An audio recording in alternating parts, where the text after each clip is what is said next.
Hi, I'm Sam, and it's Sunday morning. And I really wanted to make a video this week, but the weather's been terrible, and then it was sunny yesterday, and I tried to go out and make a video, and there's lots of people up here hiking and sightseeing, so I had to go quite far, and found a beautiful place and just sat there for most of the day actually, and but you know this thing I do is a process of catharsis, really. So I start off talking about something I think I want to talk about, and then very quickly discover that when I listen to what I've said, I know that there's something I'm missing. Like I haven't said what needs to be said and not what I want to say. So it's very frustrating and very time consuming. So, I sat in a beautiful place yesterday, and I did my best, and but I know that what I said, just there was something missing, so I just gave up after a few hours and came home. When I first started this channel,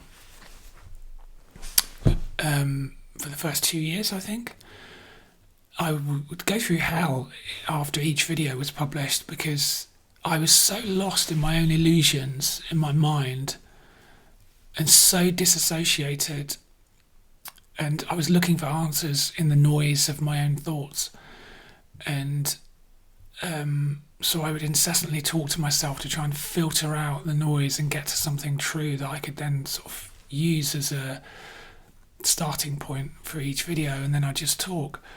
And it was so excruciatingly painful after I published a video, because then I could see myself from a different perspective, and I could see that I was so lost in fantasy, really, and just trying to navigate my way out. And it was a coping strategy that I used my entire life, just to deal with trauma. And so, but there was a deeper part of me trying to communicate, and so I persisted. So what I do now is I don't talk to myself at all. I just sit quietly and I try and meditate. I try and meditate as often as possible, at least twice a day. And it's pretty essential, really, for my well-being. So yesterday, in between my numerous attempts to actually say something coherent and honest,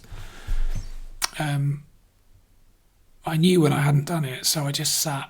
I was by a gently flowing river, and so I would just sit and try not to think, and then just try and say whatever it is I was trying to say again, and that works really well now. So talking to myself, I was looking for answers in the wrong place. I was looking for answers in the noise.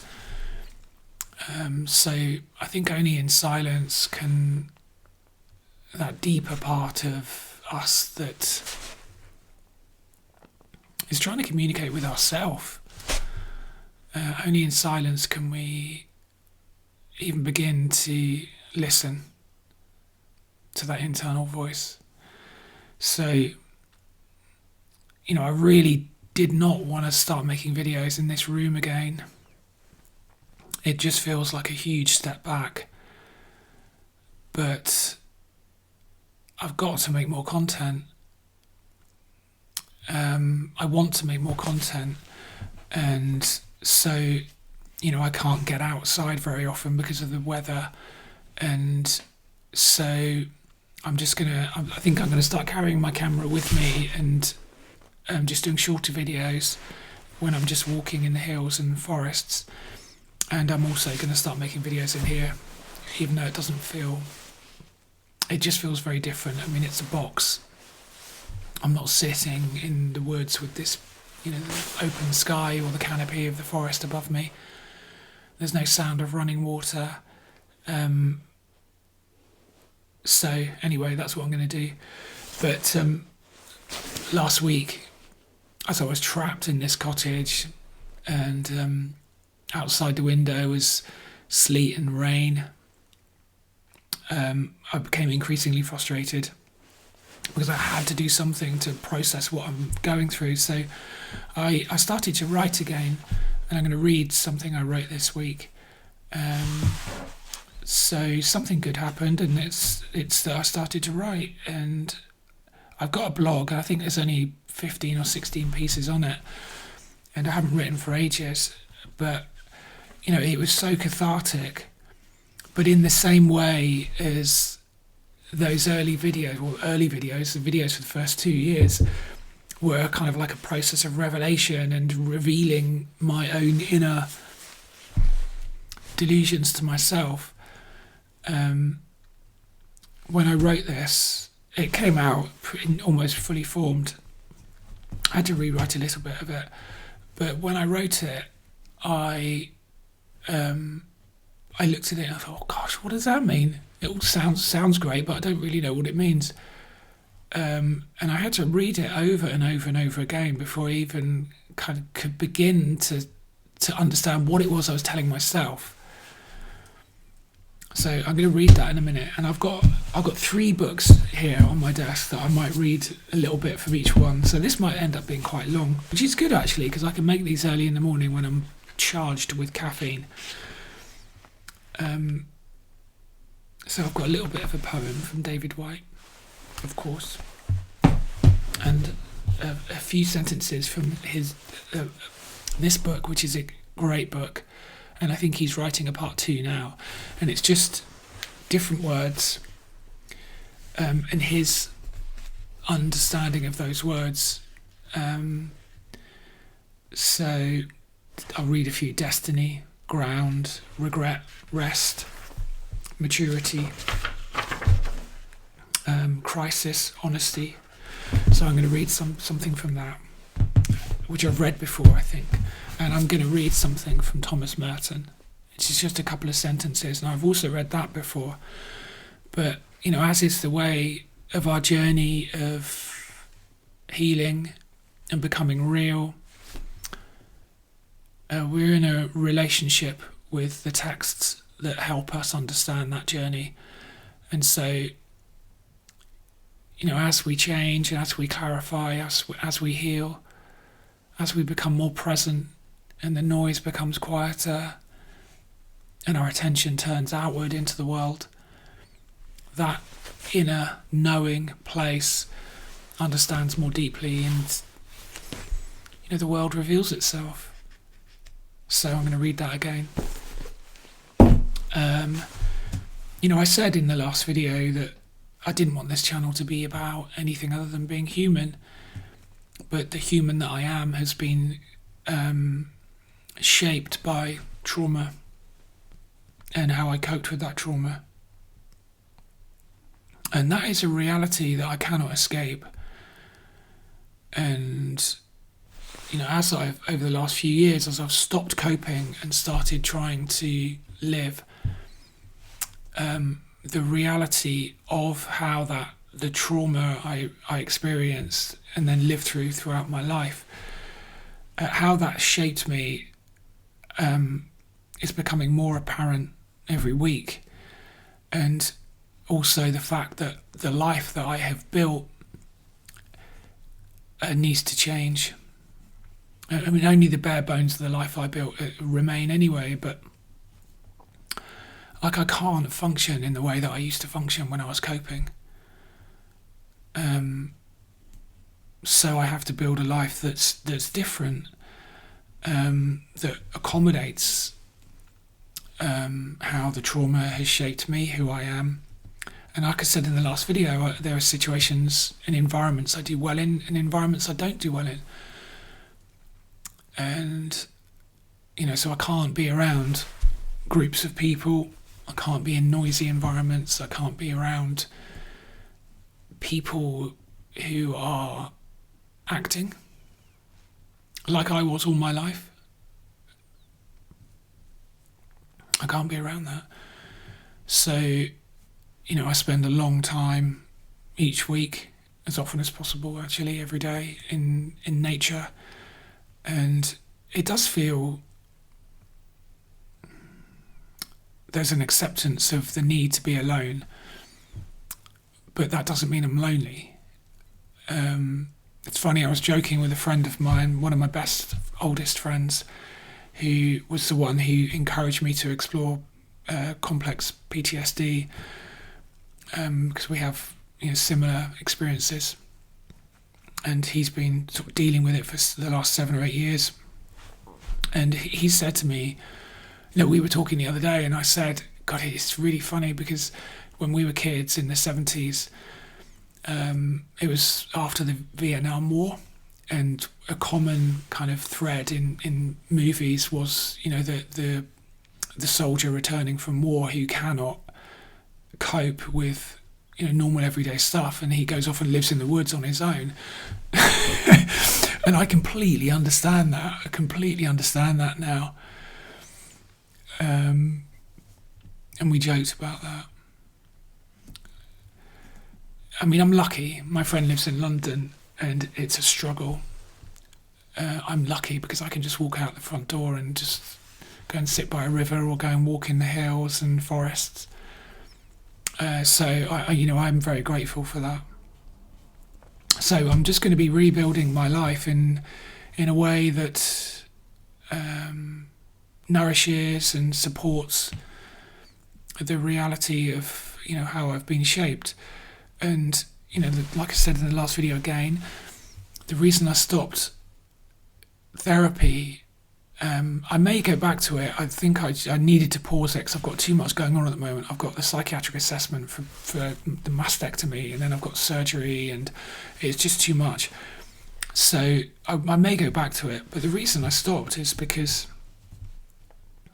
I realised that I have to accept who I am, and sort of aggressively trying to change and heal all the time. It just felt like another expression of self-harm and self-rejection, and it feels much more nourishing to just make friends with myself and make friends with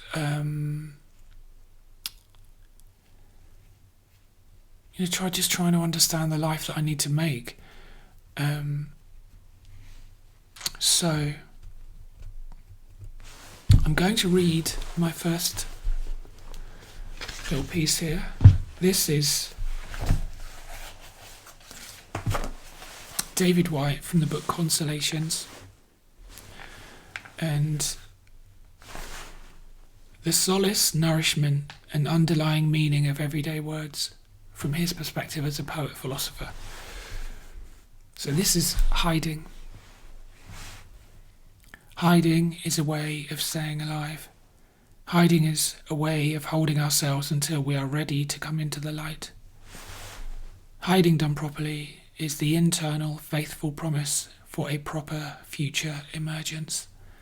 As embryos, as children, or even as emerging adults in retreat from the names that have caught us and imprisoned us, often in ways where we have been too easily seen and too easily named. So what does that mean to me? Hiding done properly is an internal, faithful promise for a proper future emergence.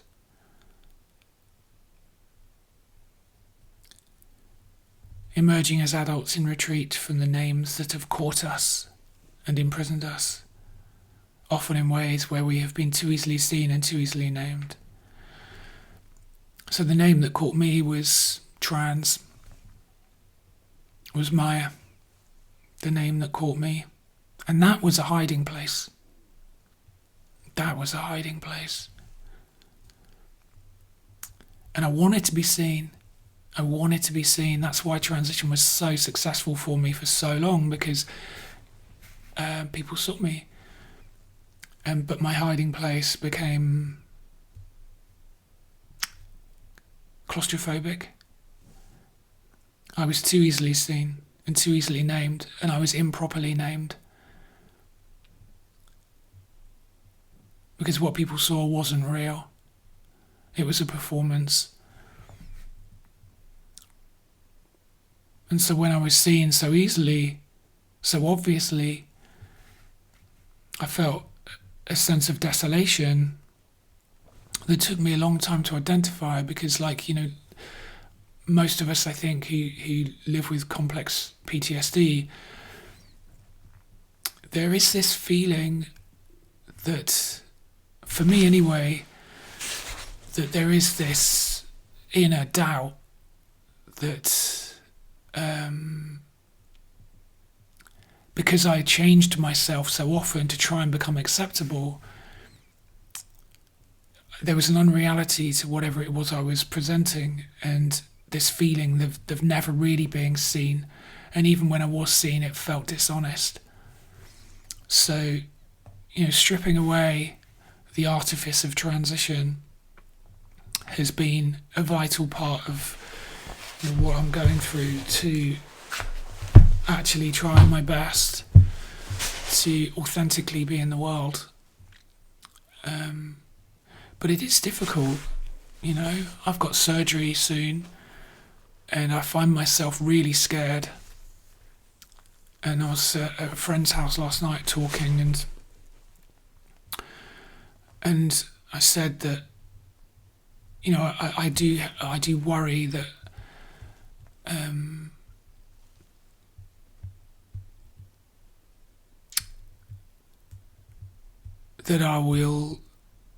that in dismantling my hiding place, the artifice of being a woman, I will feel,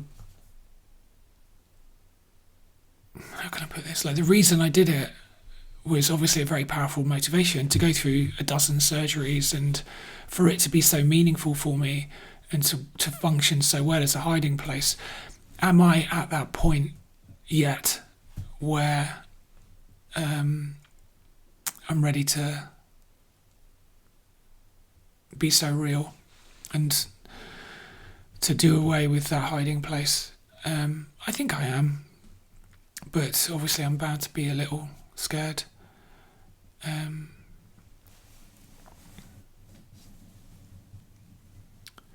So I'm going to read what I wrote yesterday. I wrote it the day before. Can't see. So, okay, this is what I wrote for my blog. If you haven't subscribed to my blog, it's linked under every video, and I am going to start writing for it more often. Okay, this is what I wrote. Outside, silently drifting through the treetops, grey-white clouds thin to gentle mist, slowly descending to the forest floor. There, settling upon the burnt orange tangle of long-dead bracken made vibrant again by the life-giving moisture. Inside, I pace, and inside my mind, thoughts moving back and forth over the same question mirror the movement of my feet. Surgery approaches, fear emerges, and with it unexpected feelings arise. Feelings of wishing to hold on to the familiar comfort of form. Can I stay a little longer within my refuge, hiding from the strange reality of being recognisably male again, but a different kind of male? In transition, embodying that internal otherness that seemed inevitably and so insistently necessary to make sense of, I have irreversibly made obvious what was once hidden. So what urges me to change? Over the years, in my little bubble of unreality, I have felt increasingly claustrophobic. The acute self-consciousness of transition has held my attention too long. I feel a longing to claim my otherness, escape the confines of imitation, and surrender to the unknown. The longing really has become an imperative that cannot be ignored. No matter the fear I feel, there is a sense of relief at surrender to a greater need. I believe that within us there is a question, that only in our acceptance of our own unique otherness is provided an answer. The question really is an intimate invitation to participate in our own becoming. How small is the world we inhabit when in fear we stubbornly resist, instead choosing imitation and illusion over the mystery beckoning us to let go of an identity too small and too safe, and actually incapable of truly expressing our essence in anything but a reduced, narrow, and often dishonest form. There seems a world that is waiting for me to join it, a world I long to pour myself into, and in doing so actually fully claim this so far tortured incarnation.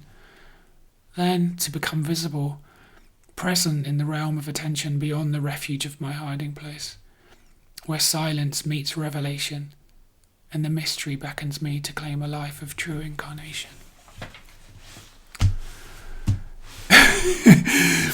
So I wrote that and I just thought, what does that mean? What have I just said to myself there? And I sat by the edge of that river yesterday and I read that over and over again. Oh gosh, what does that mean? It just came pouring out onto the page. So, in transition, embodying the internal otherness that seemed inevitably and so insistently necessary to make sense of, I have irreversibly made obvious what was once hidden. So I think, the otherness is being a sensitive feminine male that I was too ashamed of as a kid. The otherness of how the trauma shaped me. The otherness of feeling so different.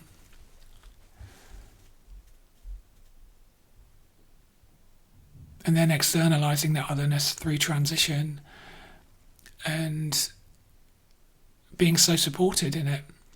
Expressing that as, being a trans woman and actually thinking, oh, okay, I can be me. I can be me. And everybody goes along with it. It feels powerful. It feels like you're in control.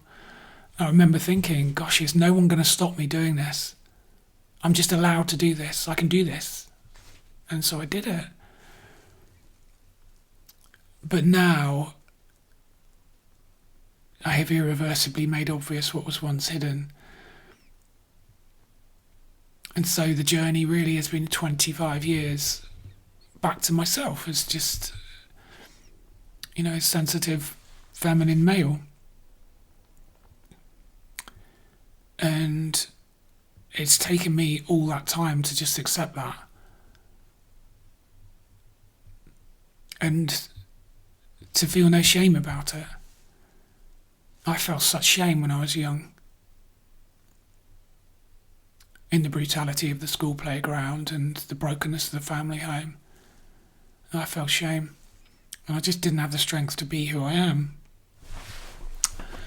So, when I look back on the last, 30, 40 years, I think the greatest performance I ever gave was when I was a boy and, the last years when I was fully male, which was in my 20s. And, it's like looking back at a photo album, snapshots of some guy I used to know. And it's just very strange to look back. So it seems like life began when I transitioned. And so to look back at that young man who was just so confused. It feels like there's a very, very tenuous, barely felt connection to him anyway. And I think that's a good thing. I'm here now. That's where we all are. We are all right here, right now. And so though the past lives in us, I'm going to read something else now, actually. So the past lives in us and all our previous incarnations live within us. We are here now. And they're just parts of our story. Maturity.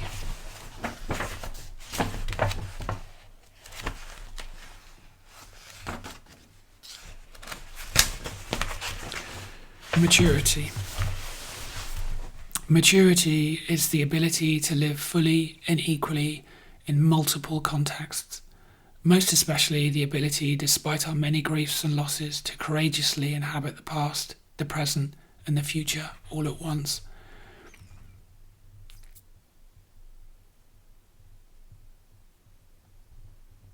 to carry it with us. As a resource, I think, and not defining. I think that's how I look at it. We can't help but carry all these parts within us, but to see them as a resource and not something that we still are, their footsteps on the path of becoming. So, what else did I mean by this piece I wrote? You know, the question really is an intimate invitation to participate in our own becoming. And I think that's an imperative. And the longer we ignore it, the more we will feel pain. And that's what's happened to me. I held on to my hiding place. I held on to the idea of an identity too small, too safe, and incapable of truly expressing true essence in anything but a reduced, narrow, and dishonest form.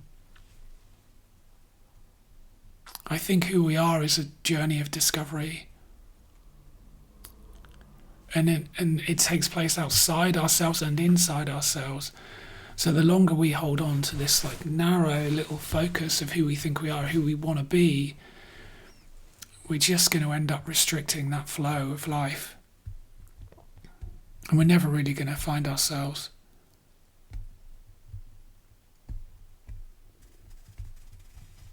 Beyond the refuge of my hiding place, where silence meets revelation.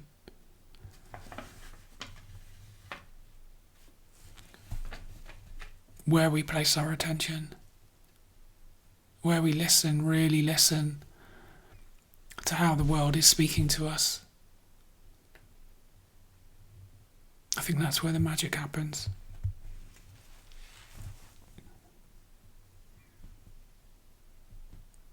Maybe I'll read a poem now.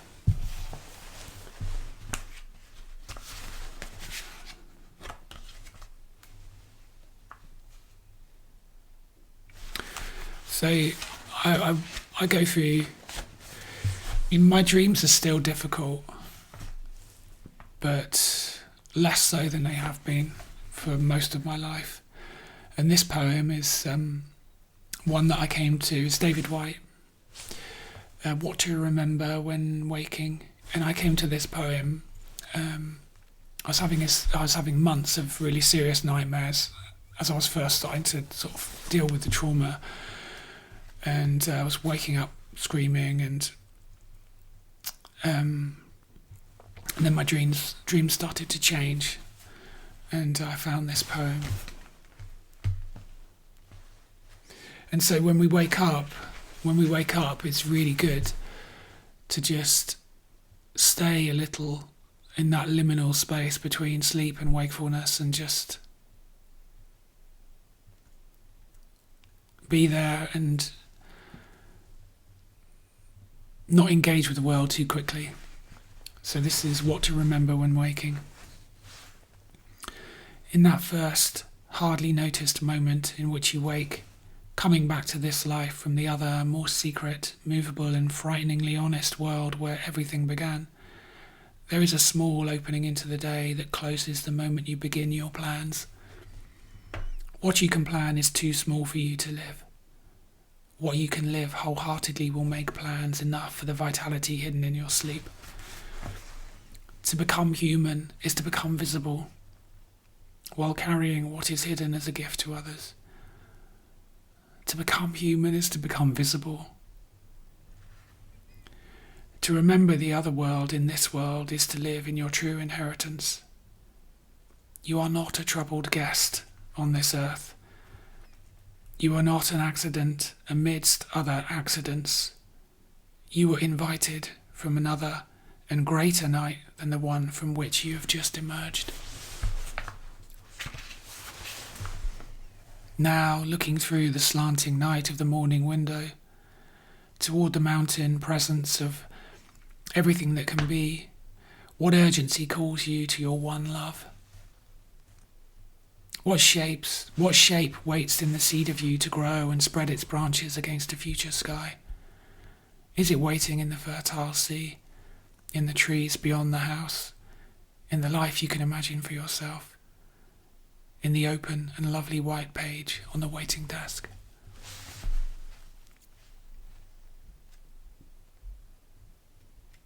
You know, we have to find our path. And I think for everybody, the path must involve creativity. A wise man who's helped me a lot over the years, Neil Kramer, he once said to me, I visited him in America, and we sat having breakfast one morning, and I was telling him of my plans of what I wanted to do. Gosh, this was about 4 or 5 years ago, I think this was. And he said to me, it's not going to work. He said, it's not going to work because my plans involved protection. He said, the world wants you in it. It wants you in it. It wants you to give yourself to it, create, explore. And his words haunted me as my life fell apart, as I continued to try and protect myself. And I hated him. I was so angry at him for saying that to me. So angry at him. But he was right. The world wants us in it. Write, speak, paint, talk. And in that process of creativity is our own healing, I think. So, with that said, I'm going to make more content. I'm going to try anyway. So, be ready to have shorter videos with me talking as much clarity as I can, but probably going to be a little bit more incoherent as I work things out. Okay, I'm going to end with Thomas Merton. No man is an island. I've read this before as well. God, I can't see. We become ourselves by dying to ourselves. We gain only what we give up, and if we give up everything, we gain everything. We cannot find ourselves within ourselves, but only in others. Yet at the same time, before we can go out to others, we must first find ourselves. We must forget ourselves in order to become truly conscious of who we are. The best way to love ourselves is to love others. Yet we cannot love others unless we love ourselves, since it is written, thou shalt love thy neighbour as thyself. But if we love ourselves in the wrong way, we become incapable of loving anyone else. And indeed, when we love ourselves wrongly, we hate ourselves. You know, that false, egoic love, self-obsession of transition.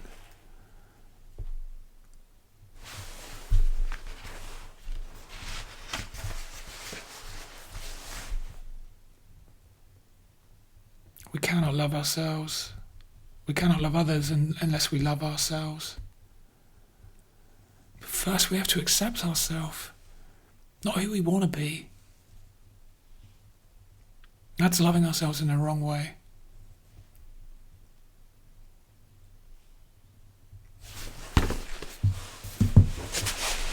Okay, thank you for watching, and have a lovely Sunday, and hopefully I'll make a video in a couple of days. Okay, take care, bye.